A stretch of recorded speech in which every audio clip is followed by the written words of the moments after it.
through around 1930 or so. He was heavily involved locally in Pasadena, even on non-astronomical subjects. If you look through here a bit, you can see kind of over to the left on the other ridge, there's a building that has kind of a rustic corrugated roof and some scaffolding around it. That building is the observatory power plant. And when Hale founded the observatory in 1904, it was completely off the grid. Hale wanted to build modern scientific instruments. He wanted to do astrophysics up here. And to do that, he needed electricity. Power plant. There's a 50 horsepower two-cycle engine in there, and they would run that during the day and charge up a bank of batteries next to the building, and then they would run the telescopes at night off of the battery power. And in 1904, the so-called Battle of the Currents hadn't quite been settled yet, and so it turns out that all the legacy domes and the telescopes, the instruments, are run off of 130-volt DC. And it's just too expensive to go back to retrofit things these days to run directly off of AC. Probably around in the mid 19 teens, around the time the 100-inch telescope went into operation, they actually ran power lines up here. So there was a period of maybe 15 years or so where they generated their own electricity, before civilization caught up with them. So when we're in the dome, the only thing I say, let's stay in front of the chairs and whatnot, because you'll see some Frankensteins. And that's if you have an argument with 130 volt DC, that's the last argument you'll ever have, and you're going to lose. So we don't want that. The other thing I want to point out is out at the end of this ridge here, you can see a building kind of through the trees, a white building there. That building's called the monastery, and that was the dorm of the astronomers. Hale had been the director of Yerkes Observatory already, and he was aware of Lick Observatory up in the Bay Area on Mount. And both of those observatories, the astronomers and their families and the support staff and their families lived on site. And Hale found Yerkes that caused a lot of non-astronomical problems that he really wasn't interested in trying to solve.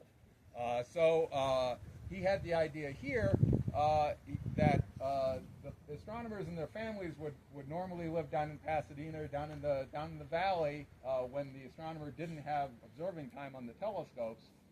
And then when they did, they would come up here for typically a 2-week period, and they would stay in the monastery while they did their observing run. And when they were finished, all their photographic plates or whatnot, their observations, and they'd bring them back down to Pasadena and do the data reduction down at headquarters in Pasadena. So that Hale didn't have to become the mayor of Mount Wilson. He just had to deal with astronomical problems, which was substantial enough, and the staff, families, and whatnot could take advantage of the schools down in the area, and he didn't have to supply that kind of stuff. The other building the other thing I wanted to point out is below the monastery you can kind of see the remnants of the Bobcat fire. Those burned trees there. About 4 years ago, we had the Bobcat fire, and the bridge fire was eerily similar. It broke out under almost the exact same day 4 years later as the Bobcat fire did. It was back in the San Gabriel River Canyon. So it was very similar. They seem to have that one under control now. There was a period of about 6 weeks or so where we had the fire come up the east side first, and then the south side, and then the north side. There was any structures, including the monastery. The fires got to within about 6 feet of the monastery. It's a 2-story building, and I saw a video that the firefighters took that was above the building.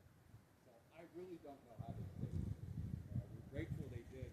And it's a 1-lane dirt road down there. We said, if you can't safely defend it, 6 tons. We always figured out we have a way. We're willing to do it. We were very thankful they were able to do that.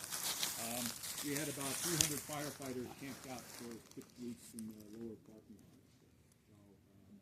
So it's, every 10, 15 years, 20 years or so, you have fire coming through here. The last one for Mount Wilson before the Bobcat fire was the station fire in '09.